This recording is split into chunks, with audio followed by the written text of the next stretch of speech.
हरे कृष्णा। आज की इस वीडियो में हम कार्तिक मास महात्म्य अध्याय 2 यानी कि दूसरे दिन की कथा का श्रवण करेंगे। इससे पहले की वीडियो में हमने कार्तिक मास महात्म्य पहले अध्याय में यह जाना था कि किस प्रकार सत्यभामा ने भगवान श्री कृष्ण से अपने पूर्व जन्म की कथा को सुनना चाहा। भगवान कृष्ण ने सत्यभामा को उसके पूर्व जन्म का बखान करते हुए बताया कि किस प्रकार गुणवती के पिता और पुत्र को राक्षस ने मार डाला। अब हम इससे आगे की कथा का श्रवण करेंगे। भगवान श्री कृष्ण आगे बोले, हे प्रिय, जब गुणवती को राक्षस द्वारा अपने पिता और पति के मारे जाने का समाचार मिला तो वह विलाप करने लगी। हा नाथ, हा पिता, मुझको त्याग कर तुम कहाँ चले गए? मैं अकेली स्त्री तुम्हारे बिना अब क्या करूं? अब मेरे भोजन वस्त्र आदि की व्यवस्था कौन करेगा? घर में प्रेम पूर्वक मेरा पालन पोषण कौन करेगा?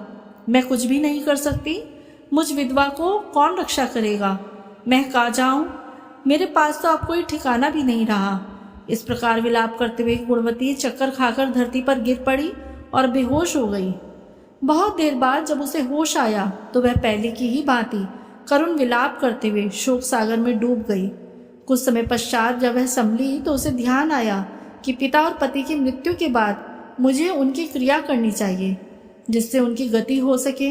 इसलिए उसने अपने घर का सारा सामान बेच दिया और उससे प्राप्त धन से उसने अपने पिता एवं पति का श्राद्ध आदि कर्म किया। तत्पश्चात वह उसी नगर में रहते हुए 8 पहर भगवान विष्णु की भक्ति करने लगी। उसने मृत्यु पर्यंत तक नियम पूर्वक सभी एकादशियों का व्रत और कार्तिक महीने में उपवास व व्रत किए। हे प्रिय, एकादशी और कार्तिक व्रत मुझे बहुत ही प्रिय हैं। इनसे मुक्ति, भुक्ति, पुत्र तथा संपत्ति प्राप्त होती है। कार्तिक मास में जब तुला राशि पर सूर्य आता है तब ब्रह्म मुहूर्त में उठकर स्नान करने से वह व्रत व उपवास करने वाले मनुष्य मुझे बहुत प्रिय हैं, क्योंकि यदि उन्होंने पाप भी किए हों तो भी स्नान में व्रत के प्रभाव से उन्हें मोक्ष प्राप्त होता है। कार्तिक में स्नान, जागरण, दीपदान तथा तुलसी के पौधे की रक्षा करने वाले मनुष्य साक्षात भगवान विष्णु के समान है। कार्तिक मास में मंदिर में झाड़ू लगाने वाले, स्वस्तिक बनाने वाले तथा भगवान विष्णु की पूजा करने वाले मनुष्य जन्म मरण के चक्कर से छुटकारा पा जाते हैं। यह सुनकर गुणवती भी प्रतिवर्ष श्रद्धा पूर्वक कार्तिक का व्रत और भगवान विष्णु की पूजा करने लगी। हे प्रिय, एक बार उसे ज्वर हो गया और वह बहुत कमजोर भी हो गई। फिर भी वह किसी प्रकार गंगा स्नान के लिए चली गई। गंगा तक तो पहुंच गई, परंतु शीत के कारण वह बुरी तरह से कांप रही थी। इस कारण वह शिथिल हो गई। तब मेरे दूत उसे मेरे धाम में ले आए। तत्पश्चात ब्रह्मा आदि देवताओं की प्रार्थना पर जब मैंने श्री कृष्ण का अवतार लिया तो मेरे गण भी मेरे साथ इस पृथ्वी पर आए और जो इस समय यादव हैं। तुम्हारे पिता पूर्व जन्म में देव शर्मा थे तो इस समय सत्राजित हैं।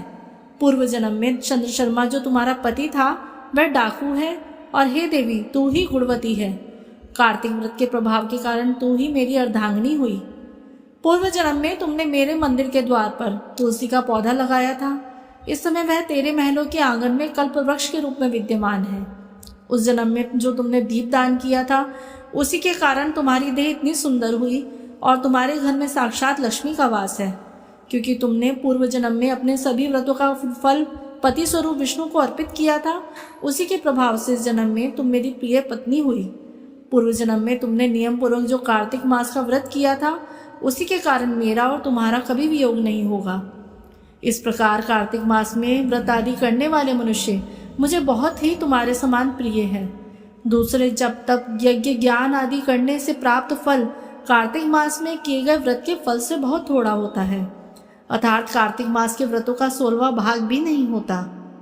इस प्रकार सत्यभामा भगवान श्री कृष्ण के मुख से अपने पूर्व जन्म के पुण्य का प्रभाव सुनकर बहुत प्रसन्न हुई।